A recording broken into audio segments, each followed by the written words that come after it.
வேடசந்தூர் அருகே போக்சோவில் கைது செய்யப்பட்ட வாலிபருக்கு ஆயுள் தண்டனையுடன் கூடிய 5 ஆண்டுகள் சிறை தண்டனை, ரூபாய் 1,10,000 அபராதம்.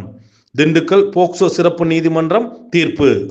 திண்டுக்கல் மாவட்டம் வேடசந்தூர் காவல் நிலைய எல்லைக்கு உட்பட்ட பகுதியை சேர்ந்த 16 வயது சிறுமியை கடந்த பிப்ரவரி மாதம் ஆசை வார்த்தை கூறி அழைத்து சென்று பாலியல் வன்புணர்வு செய்ததாக வேடசந்தூர் ஜி கோவில்பட்டியை சேர்ந்த நடராஜன் மகன் கருணாகரன் வயது 21 என்பவரை வேடசந்தூர் போலீசார் போக்சோவில் கைது செய்து சிறையில் அடைத்தனர்.